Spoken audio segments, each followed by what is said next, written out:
6e République ou Révolution? C'est encore une question pour Jean-Luc Mélenchon, pas du tout. Notamment avec ce prisme autour des violences. Non mais attendez, c'est formidable. Je vous rappelle que le président de la République, Emmanuel Macron, a écrit un livre qui s'appelait Révolution. Donc je ne sais pas depuis quand dans le débat public on n'a pas le droit de dire que notre objectif c'est de transformer la société en profondeur. Et nous on s'est toujours revendiqué de ce qu'on a appelé la révolution citoyenne, c'est-à-dire par les urnes, par la victoire dans les urnes, de changer en profondeur la société. Honnêtement, c'est un débat qui est assez pathétique. La vérité, c'est que le gouvernement aujourd'hui est sur la question des retraites totalement bloqué, profondément minoritaire. Plus de 70% des Français sont toujours, après plus de 2 mois de mobilisation sur le sujet, en soutien au mouvement social, opposés à cette réforme des retraites. Cette réforme des retraites, elle a face à elle l'ensemble des organisations syndicales de salariés. Elle n'a pas de légitimité à l'Assemblée nationale. Vous avez un gouvernement qui est en perdition totale. Il y a eu une élection législative partielle la semaine dernière. La candidate des macronistes a fait 10% des voix. C'est ça la réalité des choses. Et donc, plutôt que d'écouter ce message et de reculer, vous avez un gouvernement qui cherche à faire de la diversion, qui cherche à diaboliser ses adversaires. Que vous aimiez pas la France insoumise, bon, ça, c'est votre droit, vous savez, j'ai même envie de vous dire, c'est assez réciproque. Mais on est en démocratie, et en démocratie, on est obligé de vivre ensemble. Et donc, il faut trouver des solutions politiques pour sortir le vivre ensemble, parfois, en ce moment, on a du mal à voir qui participe ou qui prône le vivre ensemble. Vous s'adressez à Xavier Iacovelli. Bonjour. Bonjour. Sénateur Renaissance des Hauts-de-Seine. Dans un instant, Kevin Mauvieux, député Rassemblement National de l'Eure, général Roux. Il fait quoi, Gérald Darmanin? Il fait de la politique ou il joue sa carte personnelle quand il parle quand il est dans la surenchère, comme ça, verbal? Non, il est dans son rôle, réaffirmer qu'on a... Dans son rôle ou dans son style?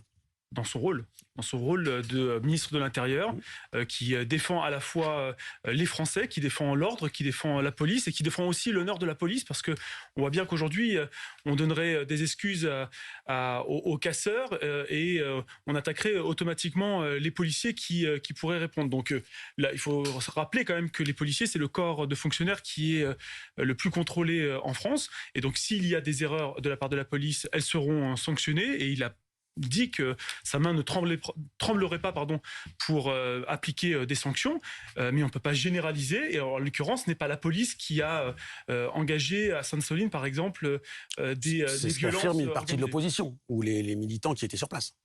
Excusez-moi, moi je vois les images, j'y étais pas. Sainte-Soline, contrairement à certains écologistes parlementaires. Vous avez raison, c'était interdit de toute façon. Voilà, oui, mais a priori, il y a des parlementaires écologistes qui ont estimé que leur place était dans une manifestation interdite. Moi, ça n'était pas la mienne. Et en l'occurrence, je n'ai vu que les images, et les rapports, effectivement, et l'enquête qui est diligentée nous dira exactement ce qui s'est passé. Kevin Mauvieux, je rappelle, vous êtes député Rassemblement National de l'Eure. Ce midi, dans BFM Politique, le président de votre parti était l'invité de Jean-Baptiste Boursier. Et je ne sais pas si Jean-Baptiste ou si Benjamin Duhamel me faisait la remarque que les mots employés, la sémantique employée par Gérald Darmanin ressemble étrangement à celle de Jordan Bardella. Je voudrais votre sentiment là-dessus, et puis après on écoutera Jordan Bardella. Effectivement, alors bonjour à tous d'abord. Bonjour, pardon. Il y a effectivement une sorte de rapprochement dans les termes employés par Gérald Darmanin, mais c'est normal. Gérald Darmanin et le gouvernement d'Emmanuel Macron ont bien compris qu'aujourd'hui, les Français attendaient du Rassemblement national qu'il prenne le pouvoir et qu'il règle toutes les situations. Donc pour essayer un peu de sauver le bateau qui coule, on va employer des termes qui sont utilisés par le Rassemblement national. En réalité, qu'est-ce qui se cache derrière ? Il se cache derrière un président de la République, un ministre de l'Intérieur et un gouvernement qui sont là depuis bientôt 6 ans, qui vont entrer dans leur 7e année, et qui, tous les ans, à plusieurs reprises, sont obligés de dire qu'ils seront fermes, qu'ils procéderont à la dissolution de groupuscules d'extrême gauche, qu'ils réagiront avec fermeté vis-à-vis des casseurs, des Black Blocs, etc. Et en réalité, aujourd'hui, ça n'a pas bougé. Nous avons toujours les mêmes personnes dans la rue. Et je voudrais, par rapport à ce qui se disait sur le plateau, c'est très flagrant. C'est-à-dire qu'il y a M. Bompard, je dois lui reconnaître une chose, c'est qu'il a recentré le débat quelques instants en parlant de la réforme des retraites, qui est quand même, à l'origine, le gros mal de notre société actuellement. C'est ça qui met les gens dans la rue. Et qu'est-ce qu'on voit quelques secondes après? M. Iacovelli qui nous parle des forces de l'ordre uniquement, de remettre l'ordre au centre du jeu. Mais en réalité, le problème de base, c'est la réforme des retraites. Alors on est d'accord, nous, Rassemblement National, on est pour les policiers. On a toujours dit qu'on soutenait les policiers. On a toujours dit qu'on voulait de l'autorité, de la fermeté. Mais enfin, le débat d'aujourd'hui, il est en train de se recentrer sur ce que les Français... au final, ne regarde pas trop parce qu'il les voit les violences. Mais je reviens vers vous dans un instant, et je précise juste que M. Iacovelli répondait sur le coup à ma question justement sur les mots de Gérald Darmanin et sur ces questions de la gestion des violences. On écoute Jordan Bardella et on en parle.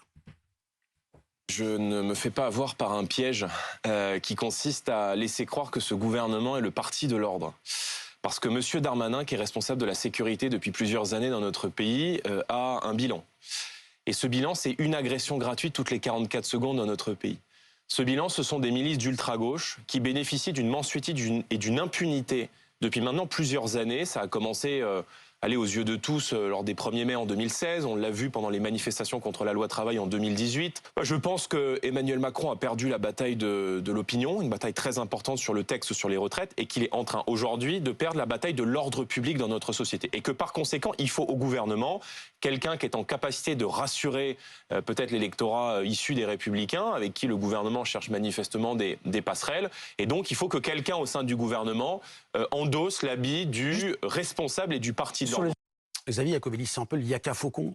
Et c'est le rôle de Gérald Darmanin de renvoyer le Rassemblement national, ça, dans une surenchère de promesses ou de... Le Rassemblement national nous a habitués à ne pas prendre position sur un certain nombre de sujets. En l'occurrence, ils ont été très absents dans le cadre du débat. Sur le régalien, ils sont présents. Sur la sécurité, ils sont présents. Oui, d'accord. Enfin bon, ils n'ont jamais été aux responsabilités, donc c'est toujours facile de donner c'est pour ça que je vous pose la question, des satisfecit ou des conseils quand on n'a jamais exercé les responsabilités. Et en l'occurrence, moi, je vois, quand ils ont des responsabilités en tant que parlementaires au sein de l'Assemblée nationale, ils ont été particulièrement absents. Alors, il faut dire qu'il y a eu une surmobilisation de la NUPES dans les débats qui a provoqué cette obstruction. Mais moi, je vois surtout aussi un Rassemblement national et une Marine Le Pen qui a été complètement inexistante dans ce débat, qui était effectivement central, qui, malgré tout, n'est pas l'alpha et l'oméga de notre pays. Moi, je pense à d'autres sujets qui sont aussi importants, comme l'inflation, comme le pouvoir d'achat des Français, et qui touchent aujourd'hui le quotidien des Français, et sur lesquels nous devons répondre. Et ce n'est pas faire diversion que de répondre à ces situations aujourd'hui qui touchent les Français.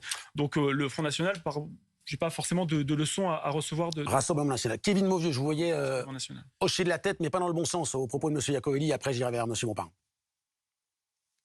Je hoche la tête, mais pas dans le bon sens. Alors, déjà, il nous dit qu'on n'intervient pas et qu'on ne travaille pas à l'Assemblée nationale, notamment au niveau des retraites. Bon, enfin, il se contredit lui-même parce qu'il explique qu'il y a eu toute une obstruction faite par la NUPES.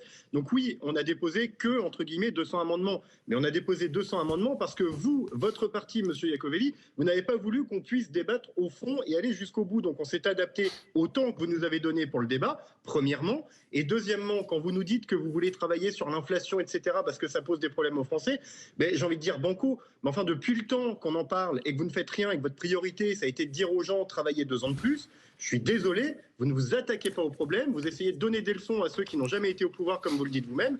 Et les Français ont bien compris qu'aujourd'hui, la seule force politique qui n'a jamais été au pouvoir et qui les écoute, eux, c'est le Rassemblement national. Donc, désolé, je sais que ça vous fait mal, que vous avez besoin de trouver des arguments à droite et à gauche, parfois opposés. Mais la réalité, elle est là, vous êtes au pouvoir, vous ne faites rien contre l'inflation et les gens le subissent au quotidien. Donc aujourd'hui, quand vous dites que vous vous occupez de l'inflation et que c'est pour ça que vous ne parlez plus des retraites, non, vous ne parlez plus des retraites parce que vous avez honte de cette réforme et vous avez raison. Est-ce que ce n'est pas un paradoxe ou une erreur stratégique d'avoir un Jean-Luc Mélenchon qui fait de son débat sur la sécurité, sur le régalien, sur la police, pas une priorité, mais il est très présent là-dessus, alors qu'on voit que la priorité des Français, c'est, a priori, vous êtes tous d'accord, c'est le pouvoir d'achat, c'est la façon dont on vit, face à l'inflation, Est-ce que ce n'est pas une erreur? Est-ce que vous ne vous éloignez pas du cœur de cible de la France insoumise? Alors, d'abord, le premier sujet aujourd'hui de priorité des Français, c'est la réforme des retraites. Mais c'est en lien avec le travail et la qualité de vie. Effectivement, il y a d'autres sujets qui sont très importants. Les difficultés à pouvoir finir les fins de mois, l'explosion des charges pour les locataires, l'explosion des prix alimentaires. Ça n'a pas commencé hier. Évidemment. Bon, ça n'a pas commencé avec Emmanuel Macron non plus. Vous aviez la liberté et la possibilité de légiférer depuis maintenant plusieurs mois sur ce sujet, et vous n'avez strictement rien fait. En juillet, vous avez même voté. Non, je l'ai pas voté. Vous n'avez pas voté la loi pouvoir d'achat? Non, je l'ai pas voté. Je vais vous dire pourquoi. Parce que c'était pas une loi. Vous n'avez pas soutenu les Français. Non, précisément, vous les avez tellement bien soutenus qu'aujourd'hui ils tirent la langue. Donc vous voyez que votre loi, elle ne réglait aucun problème. Mais nous avons fait des propositions. Par exemple, nous avons proposé d'augmenter le SMIC. Vous avez voté contre, comme Monsieur Mauvieux du Rassemblement national. Par exemple, nous avons proposé de bloquer les prix. 8,5% d'augmentation du SMIC. 8,5% d'augmentation du SMIC depuis un an. Mais vous pouvez refaire l'histoire à chaque fois. Il y a 8,5% d'augmentation. C'était pour la mettre à 1500 €. Premièrement, je ne vous ai pas interrompu.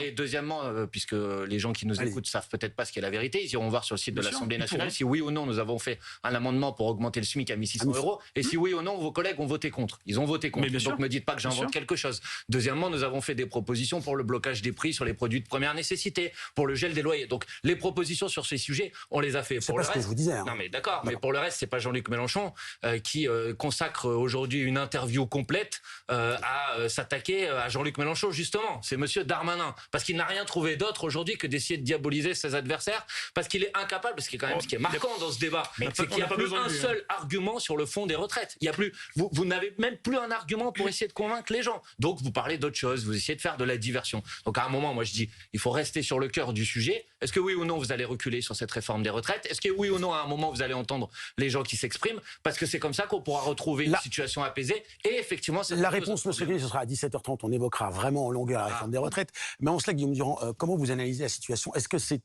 ça arrange deux questions à Manuel Bompard. La première, c'est qu'il sait très bien que le président de la République ne reculera pas. Je connais beaucoup de présidents de la République qui disent toujours qu'ils ne vont pas reculer au début. Mais j'ai vu par exemple François Ruffin lire l'alarme à l'œil, la déclaration de Chirac à propos du CPE quand il a dit finalement je ne promulgue pas la loi. Et c'est pas la première fois que je me suis rendu compte que François Ruffin avait comme idole Jacques Chirac. Donc, je crois pas. Ou était bon comédien. C'est vrai qu'il a dit aussi, parce que ça vous concerne, il a dit dans le Nouvel Obs que maintenant il était social-démocrate. Donc lui aussi, il pense probablement à la première. Je réponds à votre question. Je vous donne la deuxième. Dites la deuxième. Monsieur Bompard, je n'ai pas inventé depuis des années, et les Français qui nous regardent très tranquillement sans s'engueuler le savent, que vous avez fabriqué un programme en 650 points qui se veut un programme de rupture. Oui. De rupture. Bon, un programme de rupture dans une société qui est une société capitaliste, dont vous contestez même les résultats, parce que vous n'arrêtez pas de nous parler du SMIC, du pouvoir d'achat, etc. Mais le chômage a baissé, les investissements... Non. Mais bien sûr que si. Non, tout le monde mais sait très bien que les chômages sont complètement bidonnés, tout le monde le sait. Tous les économistes... Quand il y a des bonnes nouvelles, c'est toujours truqué. Quand il y a des mauvaises nouvelles, c'est des faux.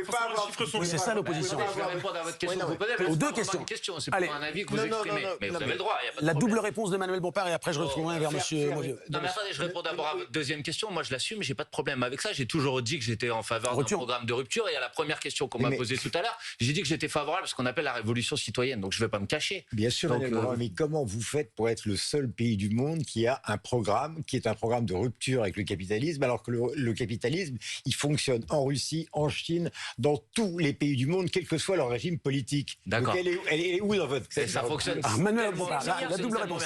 Si vous voulez, on aura quel est ce pays magique où tout d'un coup, par exemple, on a transféré les dettes de la France à la BCE? D'accord. C'est la French Touch. Pour l'instant, ce pays, il est surtout magique pour les grandes entreprises qui font des super profits. Mais comme partout dans le monde.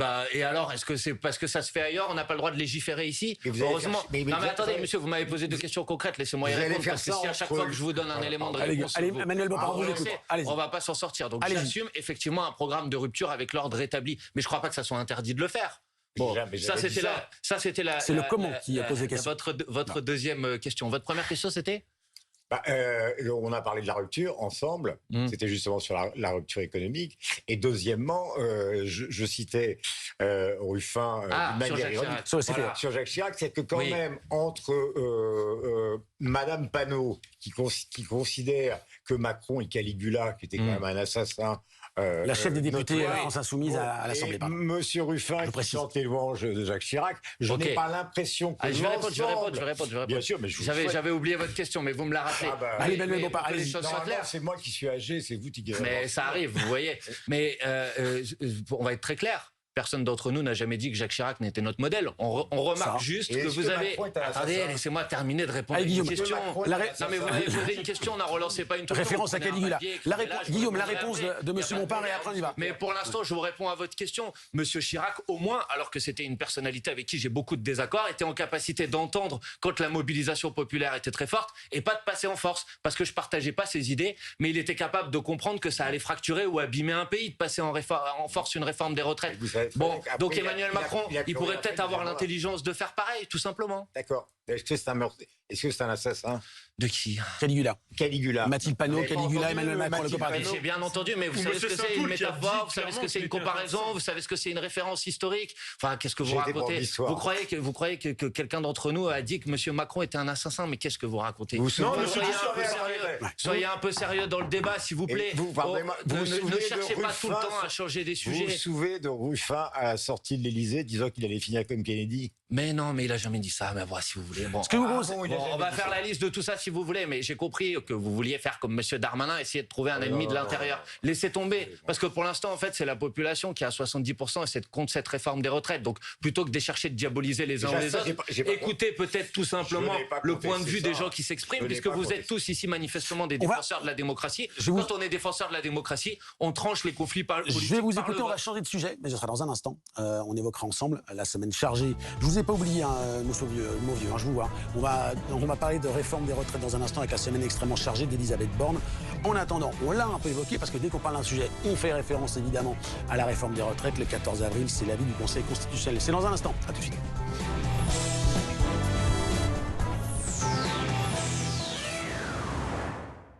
Retrouvez votre programme avec Céleste. Fibre optique, cloud, cybersécurité. Toutes les solutions télécom pour votre entreprise. On s'en prend une ?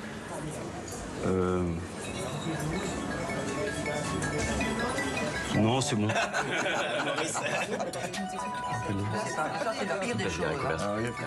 Je vais vous prendre un paquet de chewing-gum. Faites les bons choix dès maintenant. Vous vous remercierez plus tard. Tabac, alcool, alimentation, activité physique. En changeant nos comportements, on pourrait éviter près de la moitié des cancers.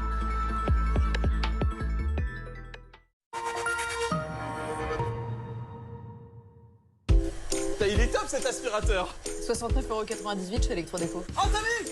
Il y a même des LED. 69,98 €. Et en plus il y a une accroche murale. Et à 69,98 €. Tu peux répéter, je crois que j'ai pas bien compris là. 69,98 € pour cet aspirateur Berley Valberg Cyclonic S3 avec 40 minutes d'autonomie et une note client de 4,3 sur 5. 4,3 sur 5. Vous proposez un aspirateur balai qui n'aspire pas vos économies chez Electrodépôt? Eh oui, on peut. Electrodépôt, des prix, mais pas seulement. Alors, comme ça, vous voulez le plus beau bureau. Bonjour. Qu'êtes-vous prête à sacrifier? Rien. Heureusement, les règles ont changé. Travaillez sans contrainte grâce au PC portable HP Dragonfly et sa batterie longue durée. Voici Husqvarna Automower. Un robot tondeuse qui prend soin de votre pelouse à votre place. Une façon ingénieuse de tondre. Avec Husqvarna, trouvez le robot adapté à votre jardin. Embellissez votre jardin. Rendez-vous sur husqvarna.com.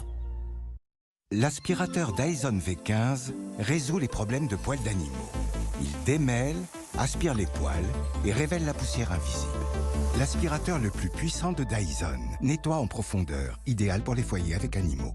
C'est la saison des allergies. Découvrez aussi nos purificateurs d'air. Rendez-vous sur dyson.fr. Et t'as bossé ton revers ou quoi? Je travaille chez arthurimo.com. Et voilà, et voilà, et voilà, et voilà, et voilà. Et voilà. Faites le bon geste. Estimez votre bien sur arthurimo.com. Oliver Wilson, votre vol Icelandair pour New York est sur le point de décoller. Oliver Wilson. Oliver! Oliver? Voilà. Oliver Wilson? Votre vol va partir. Alors, êtes-vous content d'aller à New York?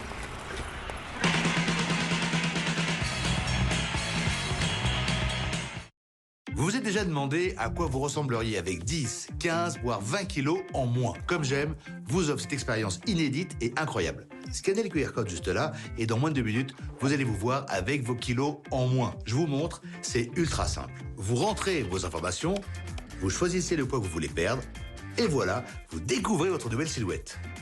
Allez, scannez vite ce QR code et découvrez votre future silhouette ou rendez-vous sur comgem.fr. Comgem.fr. C'est important, .fr. Comment tu te sens? J'ai besoin d'aide. J'arrive plus à faire la différence entre ce qui est vrai et ce qui ne l'est pas. L'ennemi est omniprésent. Kiefer Sutherland dans Rabbit Hole, la nouvelle série exclusivement sur Paramount+.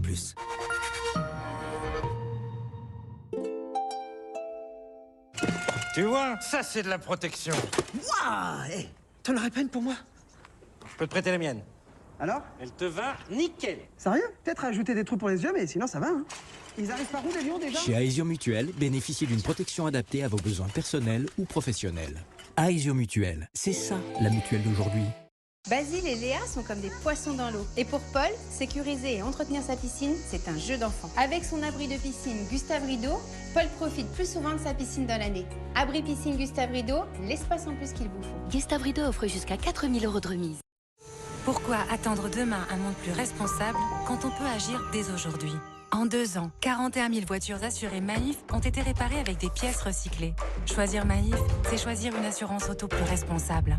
Maïf, assureur militant. 2023, naissance de la centrale photovoltaïque du futur Thomson. Aujourd'hui installée chez vous par Groupe Verlaine. La centrale de 3 kg à 9 900 €, garantie 25 ans. Et pour 1 € de plus, bénéficiez d'une borne de recharge pour voiture électrique. Rendez-vous sur groupeverlaine.com. Groupe Verlaine, connectons nos énergies. Le but de mon travail à moi, c'est d'apporter des solutions à mon sociétaire. Monsieur Rivaud, vous allez bien? Notre rôle, c'est de mettre notre sociétaire au cœur de tout. C'est de retrouver une vraie relation humaine. Et être à leur écoute. Être là en cas de sinistre et être présent, être présent, être présent. C'est ce qui fait notre force aujourd'hui. Mutuelle de Poitiers Assurance, votre assureur vous connaît et pour vous, ça change tout. Petit à petit, les algorithmes nous enferment dans une bulle. Il est temps de s'ouvrir à nouveau. Il est temps à nouveau, autant à nouveau. Il est temps à nouveau, autant à nouveau, de prendre le souffle à nouveau. Il est temps à nouveau, autant à nouveau, de nous jeter à l'eau. Avec nos 5500 conseillers passionnés, libérons la culture. Fnac. C'est fou comme notre nature l'emporte toujours.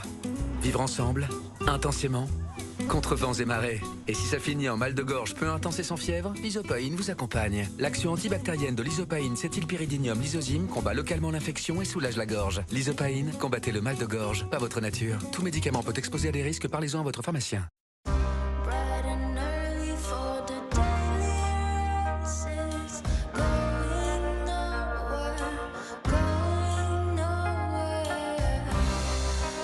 Certaines choses devraient être accessibles à tous, comme le véhicule électrique. Nouvelle Dacia Spring 100% électrique, à partir de 4 € par jour, soit 120 € par mois, avec 3 ans d'entretien inclus. Nouvelle Dacia Spring, véhicule électrique le plus vendu à particulier en 2022.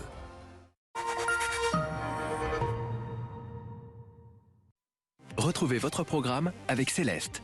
Fibre optique, cloud, cybersécurité. Toutes les solutions télécom pour votre entreprise. 17h30, retour en direct sur le plateau de BFM Story Weekend pour évoquer enfin, à la grande satisfaction de mes invités cet après-midi, la réforme des retraites. Hier, vous le savez, plusieurs milliers de personnes ont défilé dans le calme. À Vire, dans le Calvados, c'est le fief électoral d'Elisabeth Borne, la première ministre qui débute demain. Une semaine de consultation chargée. Milan Argelas. Des milliers de personnes massées sur des places noires de monde. Des images que les syndicats veulent retrouver jeudi prochain. Le cap est fixé vers une 11e journée de mobilisation. Et on invite les salariés du public et du privé à participer ce 6 avril pour une déferlante. Il faut qu'on soit des millions dans la rue jeudi pour les faire reculer. En attendant jeudi, les manifestants restent mobilisés.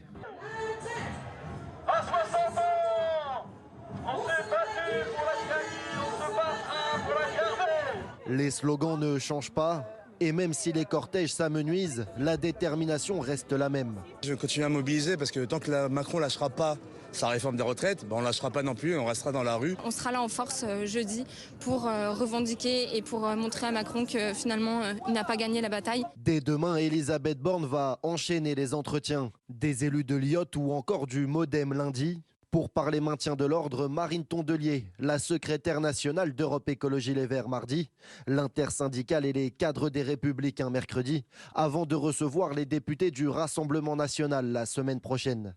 La France insoumise a choisi de décliner l'invitation. Elisabeth Borne, si elle avait voulu discuter, elle n'aurait pas fait de 49-3. On serait allé à un vote. Là, on se fait écraser. On va aller discuter avec la personne qui nous écrabouille. La seule chose qu'elle doit faire, c'est retirer son projet de réforme des retraites. Jeudi, les manifestants défileront avec une date en ligne de mire, celle du 14 avril.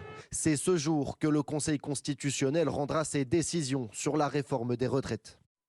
Le décor est planté. Anne, je voudrais vos précisions sur le calendrier précis. On a même les heures désormais où les responsables seront reçus. Et la question, c'est semaine chargée, à défaut peut-être d'être une semaine décisive dans cette réforme des retraites? Alors oui, en effet, parce que il y a très peu de chances, je vais pas vous mentir, que cette semaine, on aboutit, enfin la semaine qui vient, on aboutisse à un renversement de table total, c'est-à-dire que le gouvernement finisse par dire soit on retire notre réforme, soit on lâche sur les 64 ans. Il n'y a aucune chance non plus que l'intersyndicale, par exemple, qui sera reçue par Elisabeth Borne à 10h mercredi prochain, dise finalement, malgré le fait que vous ne retirez pas la réforme, on arrête les mobilisations.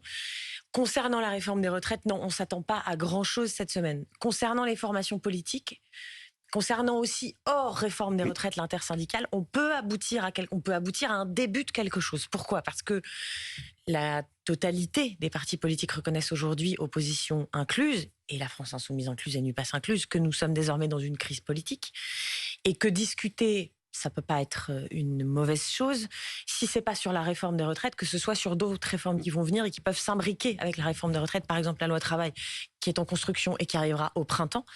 Voilà sur quoi on peut avancer. Et de toute façon, pour trouver des solutions à la crise politique à un moment ou à un autre, il faudra, oui, qu'il y ait échange entre les différentes parties prenantes. On ne s'attend pas non plus, concernant ce sujet-là, à un renversement de table pour la semaine qui vient. Mais de toute façon, on est dans un entre-deux jusqu'à... On l'entendait. Mylène le disait, jusqu'au 14 avril, décision du Conseil constitutionnel, et aussi la fin du temps qu'a laissé le chef de l'État, Elisabeth Borne, pour mener ses consultations et bâtir, je cite, l'élément qui a été l'élément de langage estampillé majorité, un agenda social partagé. Quoi qu'il arrive, en tout cas, c'est un peu le message aussi qu'ont passé les Français lors de la dernière les dernières élections législatives, c'est de dire que d'accord ou pas d'accord, il y a une contrainte à discuter, à tenter de trouver des terrains d'entente. Alors on va en parler justement avec mes invités. Kevin Mauvieux, j'aimerais d'ailleurs que vous m'expliquiez pourquoi le Rassemblement national répond favorablement à l'invitation de la Première ministre, alors que Marine Le Pen dit que ça ne servira à rien, la réunion de mercredi. C'est pour être sur la photo, sur le perron de Matignon, c'est pour ça, pour le souvenir, pour la communication, à quoi ça sert véritablement dans le fond? Non, c'est pas ça n'a rien à voir avec faire une photo sur le perron de Matignon ou de l'Élysée. Ça, les Français nous y enverront en faire une officielle dans 4 ans. Mais si on y va, c'est parce que depuis le début, on a toujours été, et on sera toujours comme ça, on est respectueux des institutions. En France, il y a des institutions, nous sommes députés, Elisabeth Borne est la chef du gouvernement, qu'on soit d'accord avec elle ou pas et qu'on y croit ou pas, notre rôle à nous, c'est de porter la voix de la population qui ne veut pas de cette réforme des retraites et donc d'aller à sa rencontre et de taper du poing sur la table et de le lui redire. Même si on a conscience derrière qu'il y a peu de chances que ça aboutisse, ça n'empêche que chaque moyen d'action est bon à prendre. On nous avait posé la même question quand on a déposé des motions référendaires, de censure. On nous a dit personne ne les votera, ça ne servira à rien, à quoi bon les faire? Mais les Français ne comprendraient pas qu'on ne prenne pas tout ce qui nous est tendu comme perche pour essayer de faire tomber cette réforme. Alors je sais bien qu'on a en face la NUPES qui a fait énormément de bruit en faisant croire qu'elle s'opposait à la réforme, mais en réalité en permettant qu'elle soit adoptée par 49.3, parce que rappelons que sans les 18 000 amendements et l'obstruction de la NUPES, dès la première lecture, on aurait pu rejeter cette réforme des retraites. Ils ont empêché le rejet, ils ont permis au gouvernement d'aller au 49.3. Aujourd'hui, ils refusent d'aller discuter avec le gouvernement, probablement parce qu'ils ont peur de faire tomber la réforme des retraites sur un argument qui pourrait être intéressant. Mais nous, on préfère tenter jusqu'au bout, entre rester dans notre canapé à regarder BFM TV, et j'ai rien contre vous, et aller autour de la table avec Elisabeth Borne et essayer de la faire tomber elle, on préfère aller autour de la table avec Elisabeth Borne. Je vais poser la question évidemment à vous, Manuel Bompard. C'est vrai que c'était une occasion, là aussi, de faire une autre photo, de faire de la communication offensive en disant finalement il n'y a pas de dialogue possible. Mais non, mais on n'est pas là pour faire de la communication. Vous voyez très bien ce que je veux dire. Attendez, vous en faites quand même pas. D'abord, je veux répondre à M. Mauvieux. Quand les troupes et les filles chantent dans l'Assemblée nationale, c'est de la com. Je vais d'abord dire à M. Mauvieux qu'il ne faut pas raconter n'importe quoi et que le gouvernement sera peut-être heureux d'entendre aujourd'hui le Rassemblement national voler à son secours.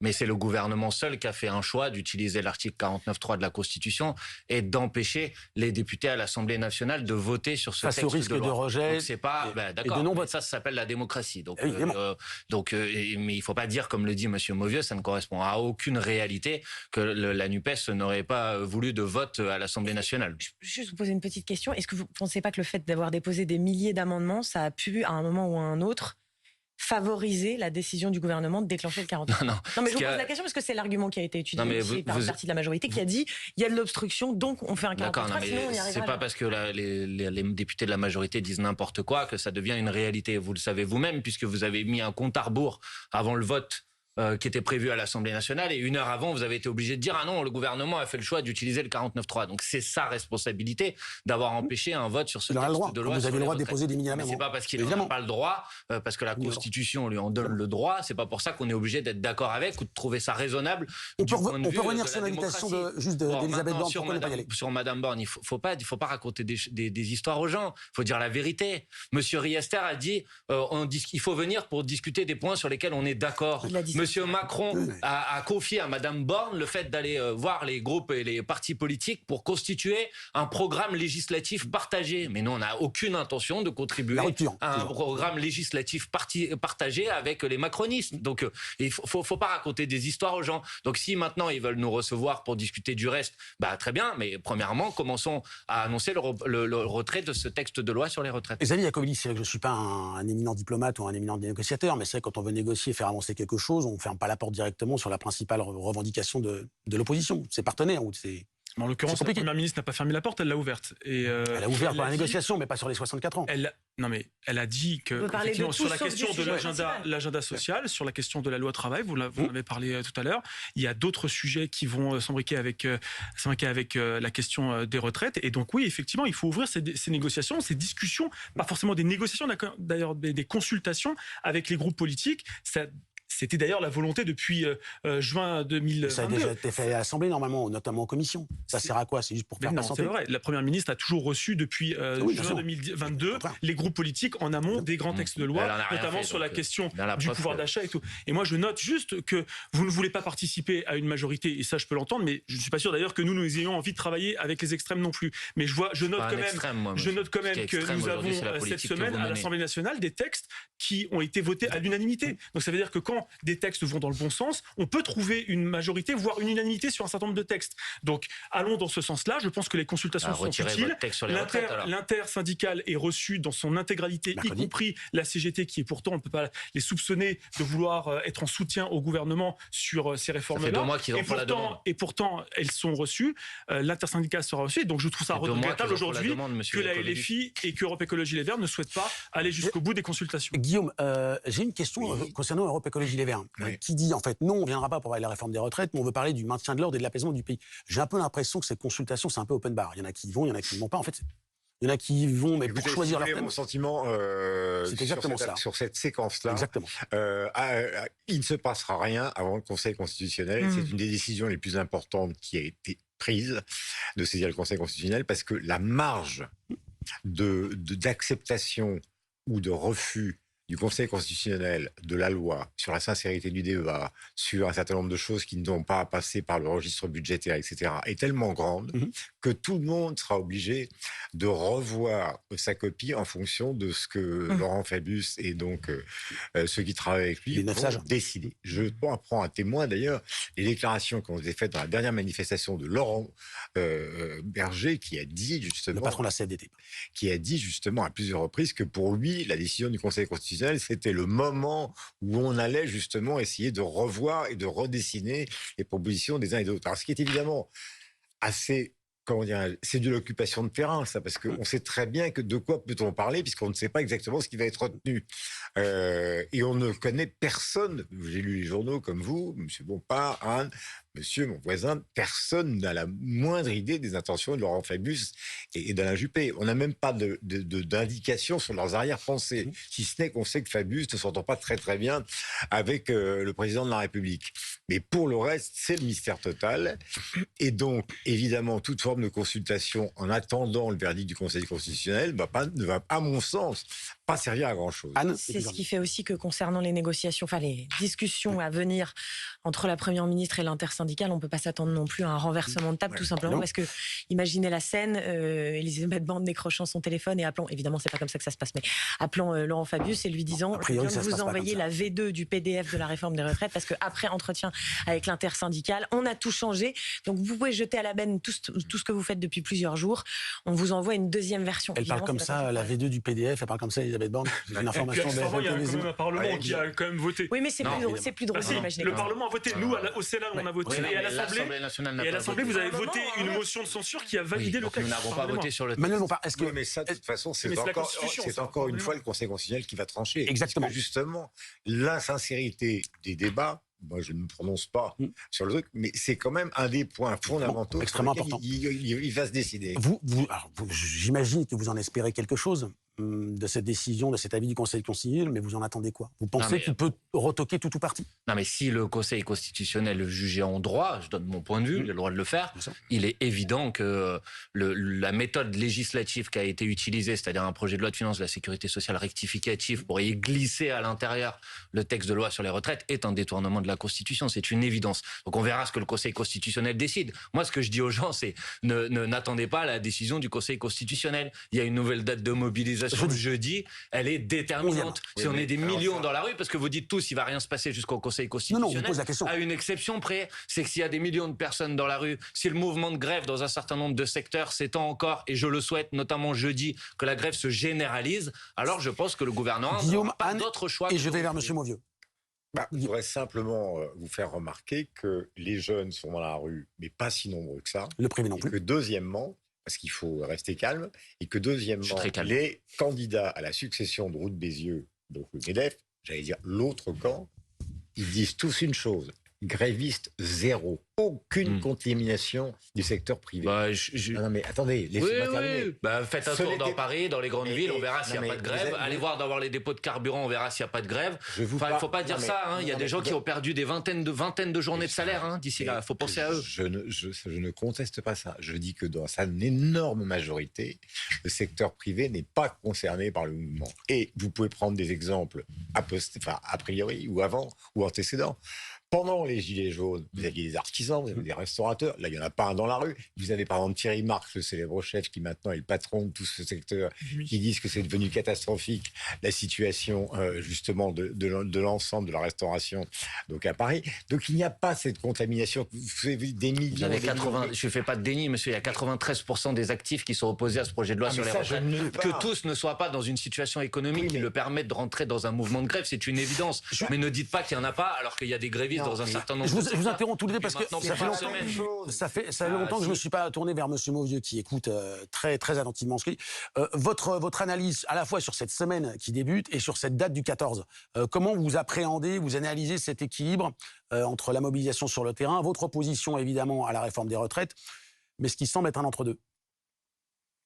Je pense que c'est un entre-deux sans en être un. Il faut reconnaître que les manifestations, plus elles seront fournies et plus les grèves seront fournies d'ici la décision du Conseil constitutionnel, et plus on aura de chance de voir la réforme suspendue ou retirée par le gouvernement. On y croit peu, mais on a quand même le droit d'y croire.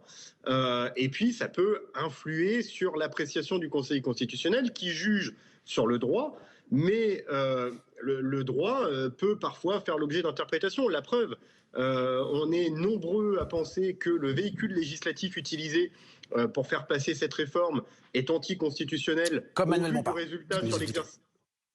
Au vu du résultat sur l'exercice de l'année 2023, on est nombreux à le penser. Certaines personnes disent que non, mais il y a quand même une appréciation. C'est pour ça que le juge constitutionnel est là.